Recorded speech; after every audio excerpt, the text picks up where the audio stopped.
pero no han entendido acerca de la soberanía, y allí es donde nos toca a nosotros presentar evidencia.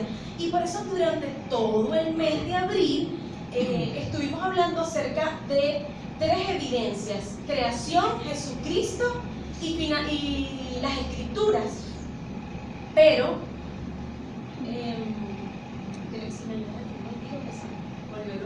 entonces acerca de la creación, y decíamos, Gregorio, es algo muy importante.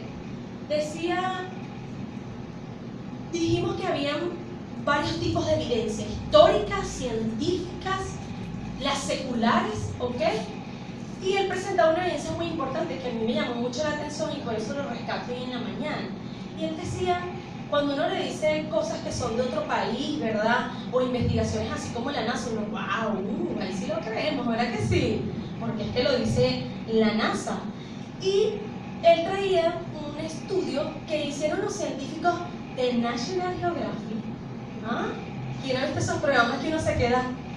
Wow, son los máximos. Bueno, entonces esta gente, ¿verdad? Decía Gregorio en su prédica que ellos, después de tantos estudios, llegaron a la conclusión de que nosotros no descendemos del mono, gloria al Señor, porque qué feo seríamos. Además, no me imagino con una cola en el altar, qué horrible. Y además, él decía, esta gente llegó a la conclusión de que y eso es glorioso, que no descendemos del mono, sino que definitivamente descendemos de un solo hombre, Adán y de Eva. Y eso es maravilloso. Y aprendimos algo muy importante: la ciencia no le da respuesta a la Biblia.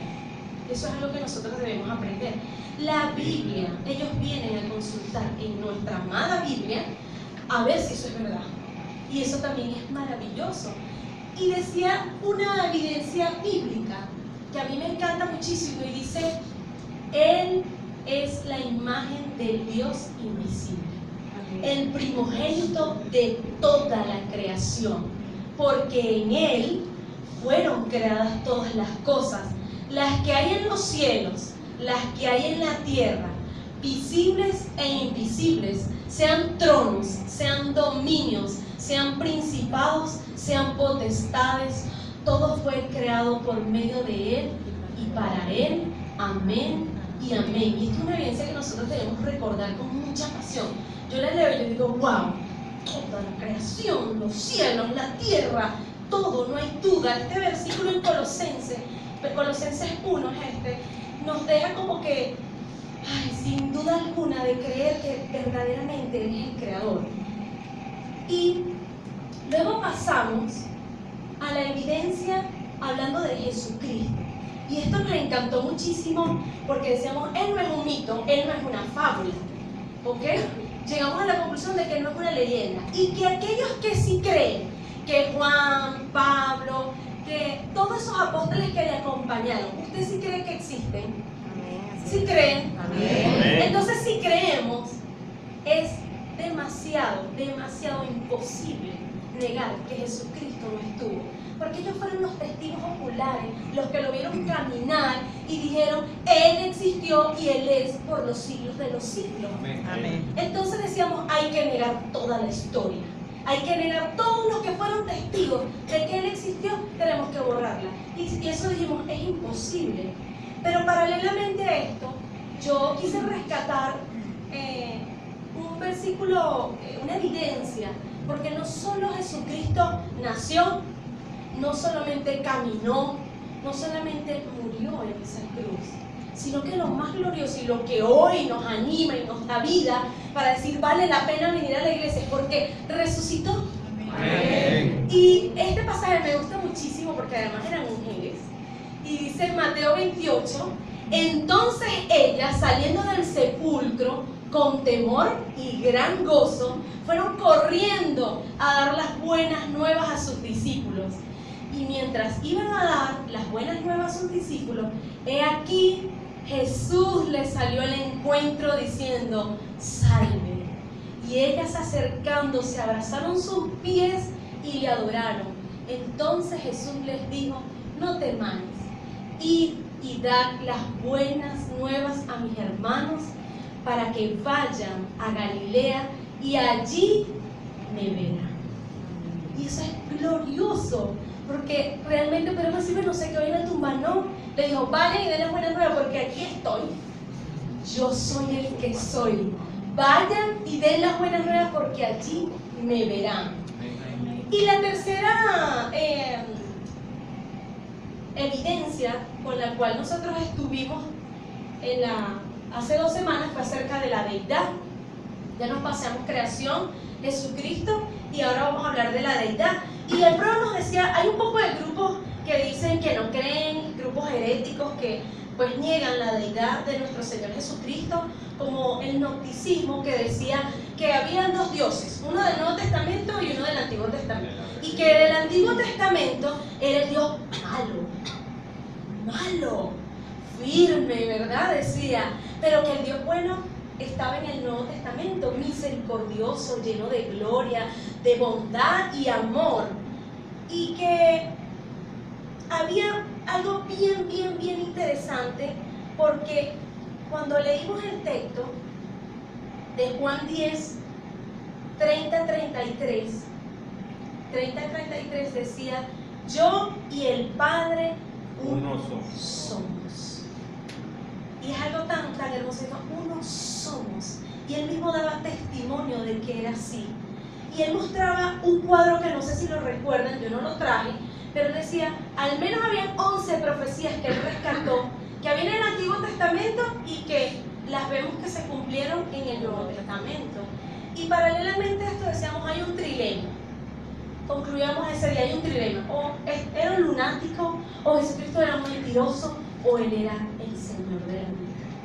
Y él concluía y decía, la única opción aceptable por la lógica y la razón humana es que Jesús en verdad e inequívocamente sea el Señor y Dios de la carne. ¿Qué les parece eso? ¿Cuántos lo creemos? ¿Cuántos creen en la deidad? De que Él es uno. Él dice, soy uno con el Padre. Y hasta aquí llevamos el tema de Jesucristo. Pero luego la semana pasada hablamos acerca de las Escrituras y decíamos, no tenemos una. Hay gente que se quiere burlar de nosotros y dice, no, es que esa Biblia que tú manejas, chanchullo. No creo. Eso fue, vino alguien y la escribió, garantízame, pues garantízame que eso es así. Y nosotros nos quedamos, no, tenemos que hablar, porque la Escritura dice acerca muchísimo. Decía María en esa oportunidad, ella misma se da respuesta, ella misma se defiende, pero que tú y yo debemos conocerla. Y que para nosotros como iglesia reformada, la Escritura es la base. Si usted no tiene la Escritura en la mano, está desarmado, porque la Escritura es la espada para poder salir a la defensa y decirle, ven acá, léelo. Y usted dirá, ay, pero es que yo muchas veces he hecho eso y bueno, yo le dije que Pablo decía, yo sembré, Apolo regó y el crecimiento viene. Entonces, ¿qué te toca? Hablar nada más, y el Señor es el que convence, porque a veces nos preocupamos, es que no va a creer, eso no le importa a usted si va a creer o no, el Señor es el que hará la obra. Y decíamos que toda la palabra es inspirada por Dios, y que el Señor había llamado hombres de distintas profesiones. O sea, vemos a un Lucas, un médico, a Mateo, un recogedor de impuestos, vemos a pescadores y vemos a muchísimas personas que fueron llamadas de distintos lugares además, y que la Escritura no se contradice. Tú y yo podemos escribir un libro y podemos hacer desastres en ese libro, pero como la palabra era inspirada por Dios, no había cabida para que encontremos de alguna manera alguna equivocación. Decíamos también que era singular, que era un libro único y que podíamos sentir muchísimo orgullo de ser bonito, decir, la Biblia, lo que yo tengo en la mano, es un libro único, que no se contradice, que ha sido atacado, pero que no lo han podido destruir. ¿Sabe por qué? Porque lo que sostiene el Señor, nada lo va a poder destruir, porque le pertenece a Él. Y decíamos finalmente que tenemos la palabra profética más segura. Que usted puede tener millones de libros, pero el mejor que usted puede tener es la palabra de Dios. Amén. La palabra, a veces nos sentimos como tristes, apagados y buscamos otros tipos de libros. Y ahí de verdad que cuando uno realmente escudriña, consigue consuelo, consigue respuesta. La pregunta es, ¿a dónde acudes tú cuando necesitas respuesta? Muchos se van al psicólogo, pero pocos pueden decir, yo me voy a la palabra y encuentro refugio. Entonces hasta aquí yo les hice un resumen de lo que vimos la semana pasada. Todo esto durante todo el mes de abril. Y podemos ver, yo no sé si está ahí luego, si quieres pasa a la siguiente. Y podemos decir que Dios se revela de tres maneras. A través, la primera es ¿qué? La creación. A través de Cristo. De Jesucristo y a través de la Escritura. Entonces no se le olvide, el Señor, Dios se revela a través de la Escritura, de Jesucristo y la creación. Entonces, si Dios se revela a través de estos tres aspectos, tres puntos que vemos aquí, ¿verdad? Y eso nos da pruebas fehacientes y firmes de que verdaderamente Jesucristo no es una fábula, no es un mito, que Él es por los siglos de los siglos y que Él no cambia, que Él es el mismo siempre y que Jesucristo lleva evidencias y marcas en su cuerpo, porque cuando fue clavado en la cruz, Él llevaba marcas de las heridas del pecado que tú y yo debimos llevar, ¿cierto? Él lleva también evidencias, pero también desde allí, desde el Calvario, fluía salvación para los que hoy estamos en esta mañana. Amén. Pero debemos hacer unas preguntas. Si el Señor se revela a través de estos tres aspectos y Cristo lleva evidencia, ¿cuál es la evidencia que tú llevas de que tú eres un cristiano? ¿Cuál es la evidencia? Es increíble, ¿verdad? ¿Cuál es la pregunta que debemos hacer?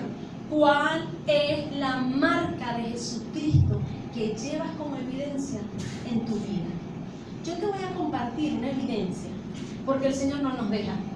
Y Él es tan maravilloso y sabía que nosotros éramos tan rebeldes, que Él dejó una evidencia en tu vida y que a veces nosotros no la notamos. Porque yo me imagino cuando le hice la pregunta, Dios, evidencia, Dios mío, yo qué marca que llevo, a mí no me han crucificado, yo no. Vamos a ver, vamos a buscar Efesios. Todos, busquemos Efesios 1.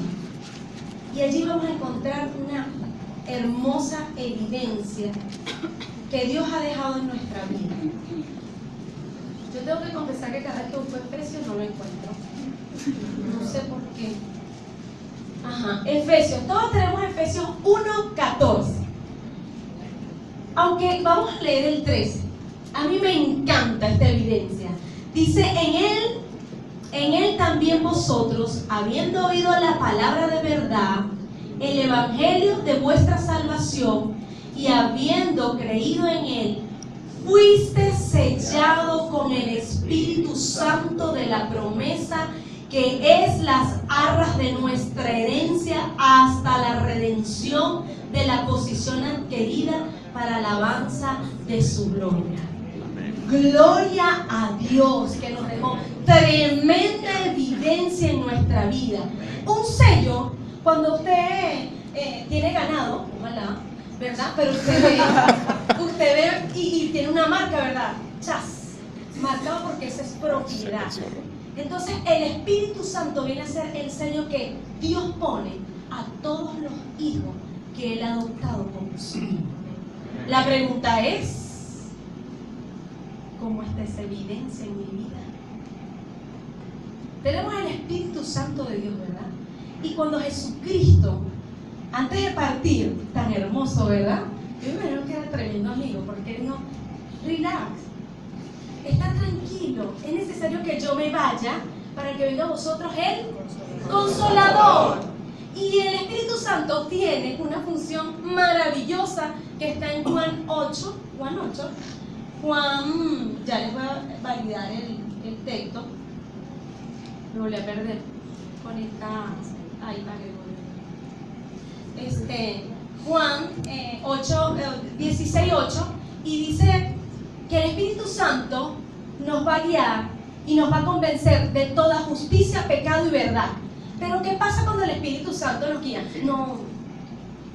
Entonces hay unos que dicen, ay, tengo una corazonada. Esa no es una corazonada, ese es el Espíritu Santo que le está diciendo no peque, huye, corre. Pero que nosotros decimos, no, eso no, lo reprendemos. ¿Verdad que sí? ¿Cuántos escuchamos realmente al Espíritu Santo? Que es el sello que Dios ha puesto en nuestra vida. A veces lo obviamos, ¿verdad que sí? Y no le paramos, pero nada. Mi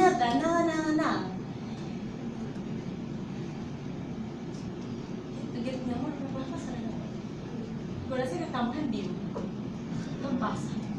Entonces, la pregunta es, ¿qué significa, seguimos en esto, llevar una evidencia o una marca en nuestra vida? Porque el Espíritu Santo nos va a guiar a toda verdad. Nos va a decir por dónde tenemos que andar. Pero la pregunta es, ¿cómo está tu vida? ¿Usted es la evidencia que Dios espera cuando usted dice, ¿será que yo realmente estoy evidenciando a Cristo? Otros dirán, no, yo ni sé. No, porque ni sé qué es lo que Dios quiere. Nada. Estoy ando perdido en la luna. No sé nada de lo que Dios espera de mí. Entonces, yo quiero decirte que durante toda esta semana nosotros vinimos tratando de dotarte de herramientas para que tú puedas defender. Pero yo te quiero decir en esta mañana que la herramienta que Dios quiere usar es tu vida. Que la mejor evidencia es tu vida. Si nosotros decimos que nosotros somos una evidencia, la única manera de dar pruebas fehacientes de que tú y yo somos una evidencia es con nuestra vida. Por eso, vamos a ir a Romanos 12:1, que allí es donde está la enseñanza de esta mañana. Porque para aquellos que estamos como perdidos, decimos, ay, yo ni sé qué es lo que espera el Señor, no sé, está perdido. Vamos a buscar Romanos 12 y dice, así que hermanos, todos los tenemos. Así que hermanos, os ruego por las misericordias de Dios que presentéis vuestros cuerpos en sacrificio vivo, santo, agradable a Dios, que es vuestro culto racional. Hasta ahí lo vamos a dejar. Y usted dirá, santo Dios, ¿dónde me metí yo? ¿Cómo se comerá esto? El apóstol Pablo hace una súplica, porque él dice, os ruego, y aquel que ruega es porque está suplicando y dice, esto es necesario que haga. Y que nos presentemos, primero, ¿cuál es la primera palabra que sale? Dice, que presentéis vuestros cuerpos. Y cualquiera puede decir, bueno, el cuerpo. Aquí en este contexto, cuerpo, ¿verdad? En el griego significa soma, y no es el negocio de Amelia Nelit, no. Soma, ¿ok? Y se refiere al cuerpo como un todo. No es nada más la parte física palpable, sino que es lo que pienso, lo que digo, lo que siento y lo que hago debe ser congruente, armónico y coherente ante el Señor. Entonces, ¿qué es lo que significa cuerpo? Soma. Soma, ¿cuál es el negocio en el soma? ¿Qué significa? Y significa que tenemos que ser coherentes, pero en lo que pensamos, hablamos, sentimos y vamos a hacemos. hacer. Muy bien, 20 puntos. Podemos seguir. Entonces, aquí Pablo lo que nos está diciendo es, para vivir una vida congruente, tú tienes que llevar un nuevo estilo de vida. Un estilo de vida auténticamente cristiano. Es decir, que en este versículo el apóstol Pablo nos dice, si tú quieres ser una evidencia real, muévete, ponte pila, debes cambiar. Y yo quiero invitarte a que hagamos un ejercicio. Cierra los ojos. Cierra los ojos y déjese guiar por mi palabra, por mi voz. Y vamos a hacer un ejercicio para darnos cuenta de algo. Cuando tú estás solo, ¿qué piensas? ¿Qué cosas sí te atreves a decirte? Pero si vamos a hablar de plano del trabajo, cuando estás en el trabajo, ¿qué cosas estás diciendo? ¿Qué frases dices? ¿Qué palabras usas? Y si tú vas y estás con esos amigos, esos panas, donde tú te sientes chévere, donde tú dices, ay, puedo ser sencillamente yo, ¿qué palabras utilizas? ¿Qué cosas salen de tu boca? Y si estamos en casa y mamá nos pide algo o papá, ¿cómo le contestamos? Imagínate ahí, te pide un favor y tú estabas ocupado, ¿cómo le contestaste?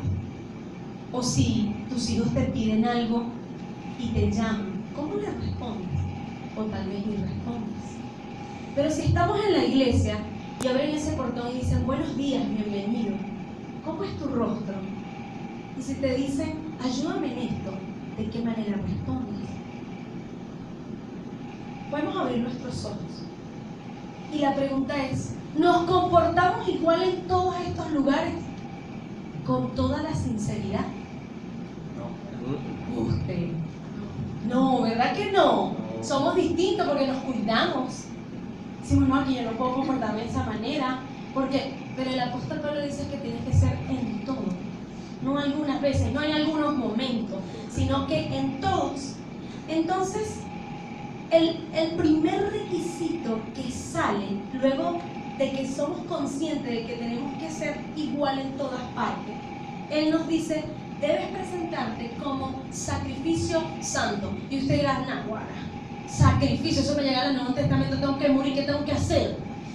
Y no es así, pero sí hay una relación bien importante. Vamos a ver un poquito las diferencias, no sé si están allí. En el Antiguo Testamento, ¿cómo eran los sacrificios? Había que presentar un animal, ¿verdad que sí?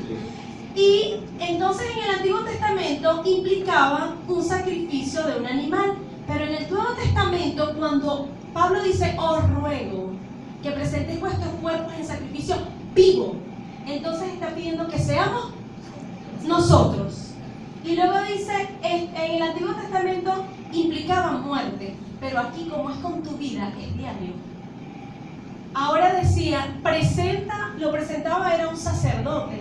Ya no necesitamos el sacerdote, Jesucristo es el mediador de nuestra vida. Era un sacrificio que era un sello externo, pero el Señor dice, yo necesito la circuncisión ¿de qué? Del corazón. Y luego este sacrificio se limitaba a algunos momentos, pero como aquel sacrificio es continuo, quiere decir que es necesario que nosotros día a día con nuestra vida podamos demostrar que somos realmente un sacrificio. Y usted dirá, para que entendamos qué es un sacrificio. Un sacrificio es un esfuerzo. Cuando usted se va a graduar, estudia parejo para la tesis, ¿verdad que sí? Cuando tiene una exposición o algo importante o necesita esos 8 puntos en la materia, pero ponemos todo el esfuerzo, la pasión, el amor, pero tenemos que salir adelante, ¿cierto? Eso es un esfuerzo.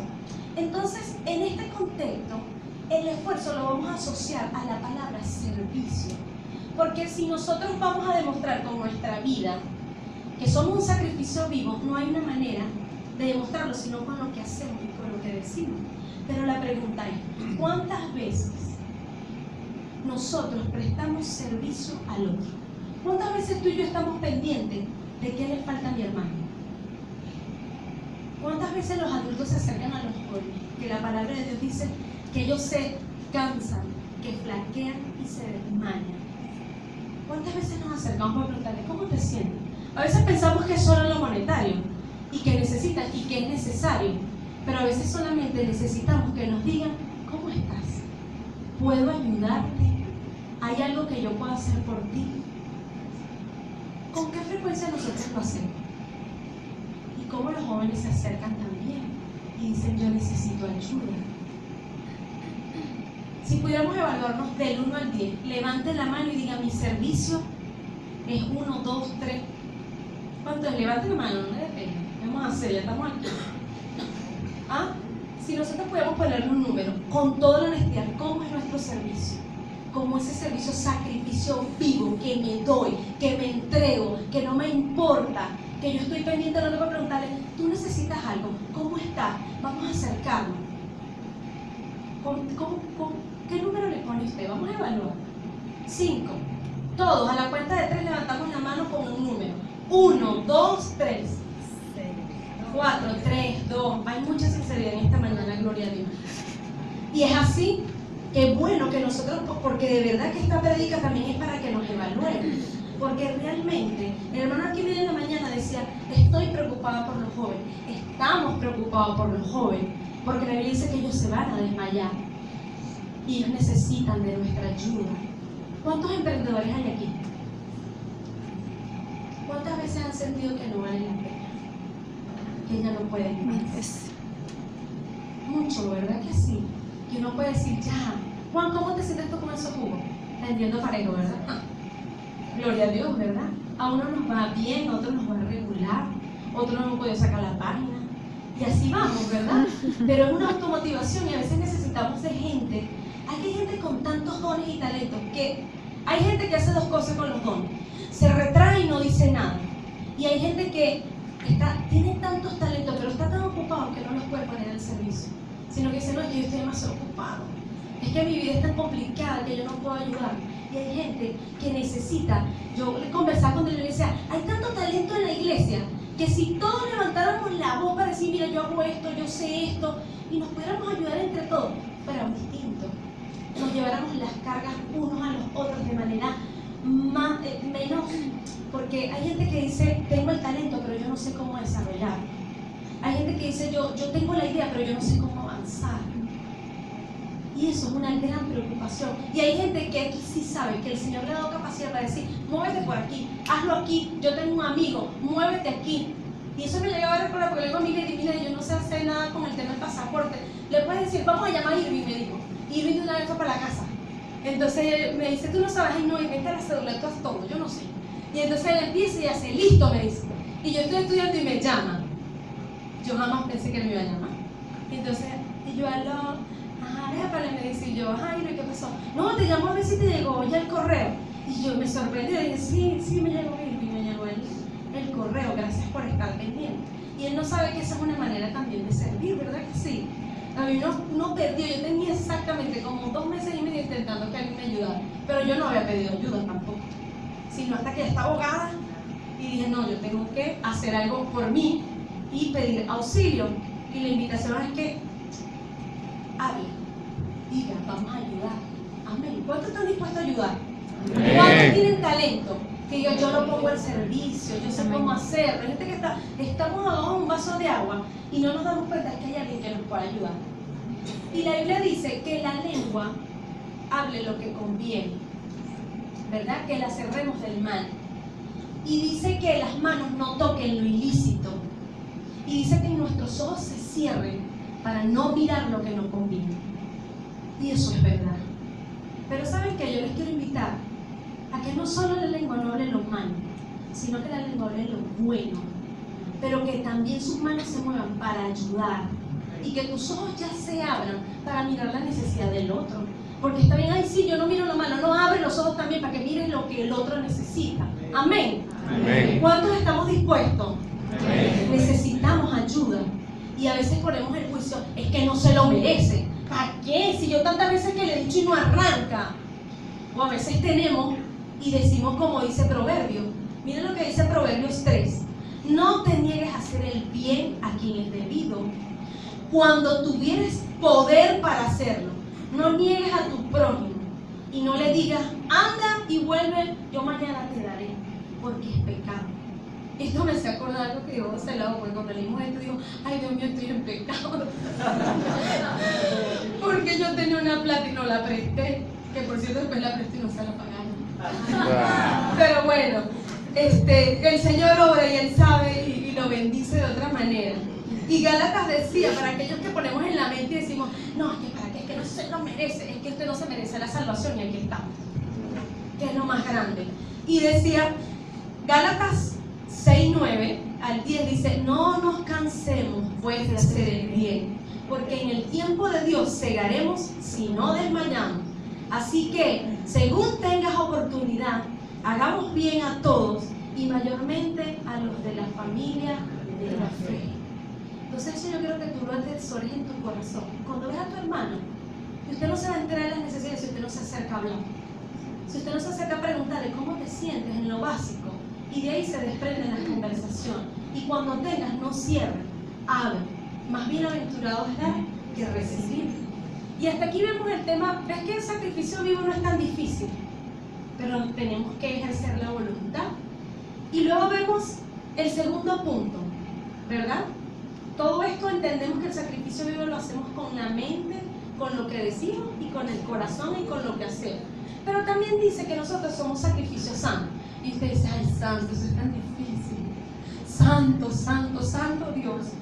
Entonces, pero el Señor dice que la palabra santo, ¿verdad? En este contexto, hemos aprendido que santo es ¿qué? Apartado. Apartados. Y usted dice, ay, sí, yo soy santo. Y usted, la gente a veces nos dice, es que santo es el Señor. Y usted dice, yo también soy santo. Entonces yo, no, porque usted no es santo, usted no tiene algo, usted no tiene nada. Y usted dice santo, pero usted no sabe por qué es santo. Y santo es porque somos apartados. Pero la pregunta es, ¿tú eres apartado para qué? ¿Usted se ha hecho esa pregunta? ¿Apartados para qué cree usted? ¿Para qué vamos a ser apartados? Para nada más decir amén, amén, gloria a Dios, Señor, te canto, aleluya, aleluya. ¿Ah? No, ¿verdad que no? Somos apartados con un propósito. Y el único propósito es para hacer la voluntad de Dios. Pero ¿saben cuándo sale muy bueno la voluntad de Dios? Cuando todo va muy bien. Cuando el negocio, cuando lo que hacemos, cuando los sueños, cuando la meta va así como que, wow, ya me voy a graduar. La voluntad de Dios es agradable, es perfecta, es buena, viene a mí. ¿Verdad que sí? Y decimos sí. ¿Pero qué pasa? ¿Pero qué pasa cuando todo va mal? Renegamos. ¿A cuál es que Dios la tiene agarrada conmigo? Que Señor, Dios mío, que yo hago tanto bien, soy tan santo, santo, santo, y tú me pagas de esa manera. Y allí es donde está un error, porque decimos somos apartados para hacer la voluntad de Dios, pero cuando viene algo malo, entonces nosotros nos retraemos y decimos no, y cambia nuestra conducta, y allí viene el pecado, porque la conducta está asociada a cómo yo me comporto. Y a mí me encanta, todo el que recibe una consejería conmigo sabe que yo siempre uso este pasaje que me encanta. Cuando usted cambia el comportamiento pasan dos cosas. Cuando Dios le pone una situación, o usted se comporta como un verdadero cristiano, o sencillamente se le sale el Saiyajin que hay en usted. ¿Sí o no? Es así, se comporta y se le dice, ¿qué cristiano ni qué nada? A mí se me olvidó todo. Y está mal. Vamos a Efesios 4:23. Y decimos que nosotros tenemos que pensar, decir y hacer de acuerdo a la voluntad de Dios para poder ser una evidencia. Y Efesios 4, que nuevamente se me pierde. Siempre se me esconde en la Biblia, siempre. ¿Alguien me puede ayudar a cambiar? Aquí está. Dice Efesios 4:23. Y renovaos en el espíritu de vuestra mente. En este texto habla de que el hombre viejo ¿qué? Murió y que hay un hombre nuevo, pero que tenemos que renovarnos de nuestra mente. Quiere decir que lo que piensas tú tienes que cambiarlo. Ya no puedes pensar igual, es que yo no puedo, es que yo soy así, es que yo no soy así, es que mi temperamento y yo reacciono. No, el Señor dice aquí todas las cosas son hechas nuevas y no tiene justificación tu hombre que te quiere justificar delante de Dios. Yo a veces le digo a Gregorio, yo a veces me imagino que cuando en Corintios dice que un día compadeceremos ante el tribunal de la justicia, yo le decía, ante el tribunal de Dios. Entonces, yo le decía, yo me imagino que ese día, como somos tantos, yo me imagino que ese día el Señor tiene una pantallota. ¿Ah? Ja, ja, ja. Tiene una pantallota y nos va a sentar. Eso no es la Biblia. Yo me lo estoy imaginando así. Y que me va a sentar y va a decir, tus hermanos no vieron lo que pensaste, ni lo que dijiste, ni lo que hiciste. Heme aquí, rueda video. Dios mío, te pasaste. No, de verdad, yo me imagino que ese día te vas a volver inexcusable, no hay duda. Lo que te callaste, lo que pensaste que no era santo, puro, el Señor lo va a traer a la luz. ¿Y qué vamos a decir? Ay, no, que yo era quien te mandó a darme ese temperamento. ¿No? Dijo que vamos a ser inexcusables. Entonces, ¿qué estamos pensando? El Señor dice, renovaos. Él dice que si tú tienes el sello del Espíritu Santo, Él nos guía, tu mente tiene que cambiar. Amén. Pero ¿de qué te está llenando la mente? ¿Estás leyendo la Biblia? Ay, no, estoy un puro investigation discovery. No mentira eso. Sí lo veo muchas veces. Pero de alguna manera estamos llenando nuestra mente de cosas buenas. Realmente, ¿cuánto dedicamos a la palabra de Dios? Ay, no, que eso me da mucho sueño. Ay, no, que tengo que estudiar con alguien. Usted está con alguien y tampoco estudia, echa cuenta de otras cosas. Entonces, dice, renovaos en la mente. No tienes justificación para decir, es que se me salió. Algo te está pasando y estás alejándote de Dios, porque Él dice que nos renueva la mente de las maquinaciones, de la mala intención. Yo sé que me viene por aquí, yo le voy a decir tal cosa. No es así. Y Efesios 4 dice de lo que hacemos. Vamos a leer Efesios 4, 25. Dice, por lo cual, desechando la mentira, hablad verdad, cada uno con su prójimo, porque somos miembros los unos de los otros. Airaos, pero no pequéis. No se ponga el sol sobre vuestro enojo, ni deis lugar al diablo.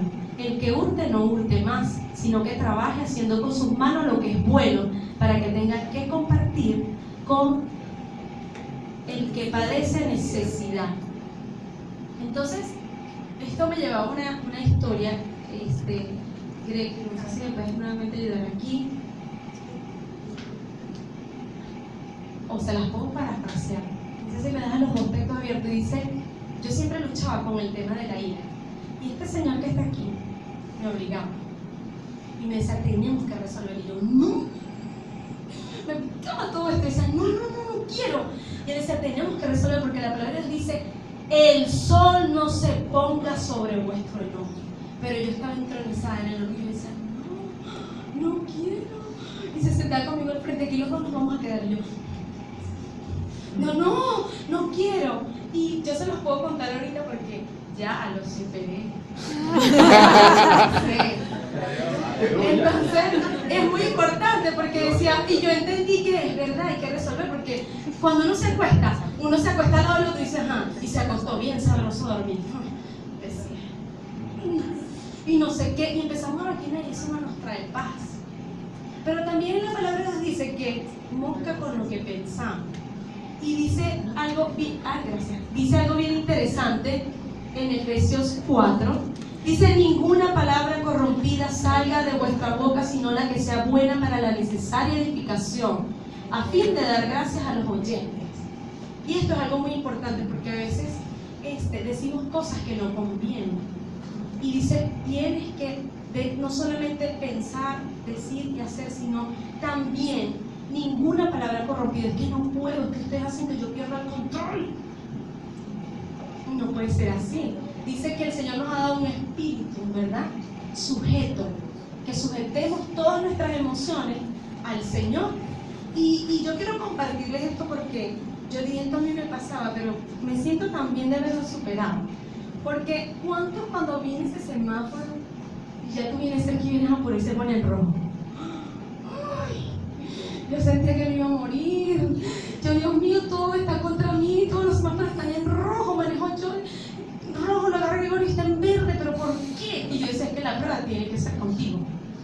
Y en esas cosas, cuando uno, y yo me río porque uno empieza, y lenteja, diablo, que no se apuró, no se puede decir, la luz estaba casi amarillo, el amarillo, dale rápido, para que no te quede, ¿verdad que sí? Y tú dices, no es así. Y miren lo que pasó con este caso, porque yo puedo contarlo porque ya lo superé. Ajá. Y dice, escuchen esto, el semáforo se puso en amarillo, justo cuando él iba a cruzar en su automóvil. Y como era de esperar, hizo lo correcto. Se detuvo en la línea de paso para los peatones, a pesar de que pudo haber rebasado la luz roja, acelerando a través de la intersección. La mujer, yo, que estaba en el automóvil detrás de él, estaba furiosa, pues le tocó la bocina por un largo rato, muévete, e hizo comentarios, eso sí no fui yo, hizo comentarios negativos, vulgares en alto voz, ya que la culpa era de él, que había frenado porque había chance de pasar, y para colmo se le cayó el celular y se le corrió el maquillaje. Grave. Escuchen esto, en medio de su pataleta oyó que le tocaban el vidrio, y allí parado junto a ella estaba un agente mirándolo muy seriamente, y el oficial le ordenó: sal del carro, pon las manos arriba, y la llevó a la comisaría, donde la revisaron de arriba abajo. Le tomaron fotos, las huellas dactilares, y la pusieron en una celda. Después de un par de horas, un agente se acercó a la celda y abrió la puerta. La señora fue escoltada hasta el mostrador, donde la gente que la detuvo estaba esperándola con sus artículos personales. Y le dijo: señora, lamento mucho este error. Le explicó el agente: ¿usted sabe por qué yo la mandé a bajar? Porque mientras usted se encontraba tocando la bocina fuertemente, queriendo pasar por encima del automóvil que tenía frente a usted, maldiciendo, gritando, diciendo improperio y diciendo palabras obscenas, yo estaba ahí observando y me percaté de lo siguiente: en su retrovisor había un escrito. En la parte de atrás del parabrisas de su carro decía: Jesús te ama. En la placa llevaba el pescadito que nosotros reconocemos como: este es un hijo de Dios. En la parte de atrás también había una oblea grande que decía: la paciencia es la madre de todas las virtudes, y el respeto por el prójimo. Como es de imaginarme, me supuse que el carro era rodado. Y es terrible, ¿sabe? Porque ¿cuántas veces nosotros no somos eso? Porque solamente nos comportamos así en la iglesia. Entonces uno se ríe, ¿verdad? Y dice: es verdad, pero a veces no nos pasa en el carro, nos pasa en el colegio, nos pasa en el trabajo, nos pasa con mamá en casa, nos pasa en cualquier lugar, y realmente no somos una evidencia, sino que nos van a llevar presos por impíos, salvajes, sin afecto, como dice Romanos 1, ¿verdad? Que describe una serie de características que no reflejan una vida cristiana. Por eso Pablo decía, él nos invita a que tú tienes que vivir un estilo de vida diferente, para que la gente pueda ver y decir: Irving, eres un hijo de Dios. Que la gente pueda decir: Miguel, verdaderamente has cambiado. Verdaderamente somos un sacrificio santo y agradable, que es el siguiente punto. Entonces vamos hasta aquí: sacrificio vivo. ¿Sacrificio qué? Santo. Apartados para ir como esta mujer loca, no, ¿verdad? Sino que lo que grave es esto está facilito. Lo que pienso, lo que digo, lo que siente mi corazón y lo que hablo debe ser congruente. Si no hay congruencia, estamos muy mal. Y dice sacrificio agradable. En la antigüedad, cuando usted iba a presentar un sacrificio, cuando el sacerdote lo iba a hacer, el sacrificio o ese animal tenía que ser perfecto, ¿verdad que sí? No podía tener ninguna imperfección. Debía ser limpio, porque si no, no era agradable a Dios. Quiere decir que para que nosotros seamos un sacrificio agradable a Dios, y agradable, cuando usted piensa agradable, usted dice: wow, me saca una sonrisa, debe ser algo ameno, con lo que yo quiero estar, con lo que yo quiero. ¿Verdad que sí? La pregunta es: ¿será que el Señor cuando nos mira dice: ay, lindo Jake, que eres demasiado bueno en el trabajo, me agrado de ti? Eso es lo que nosotros debemos aspirar. A eso se refiere la palabra agradable, que el Señor pueda decir: eres una ofrenda, eres algo bonito, agradable delante de Dios. Pero para eso tú tienes que cuidar lo que dices y lo que haces. Y pila, hay algo bien importante.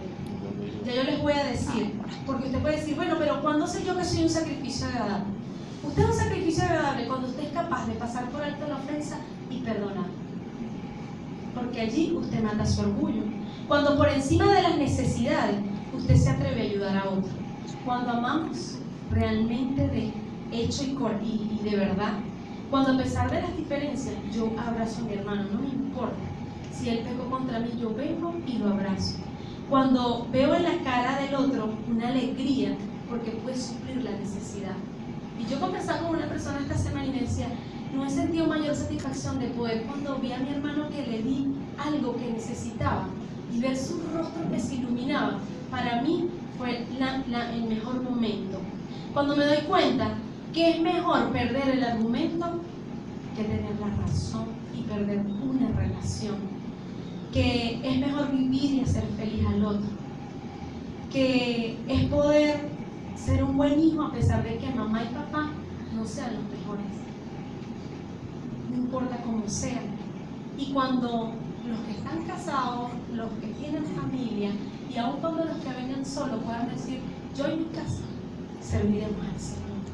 Eso es un sacrificio agradable. Y para finalizar el texto, dice que debe ser, que esto es vuestro culto racional. Y dice culto. ¿Cómo es eso de culto?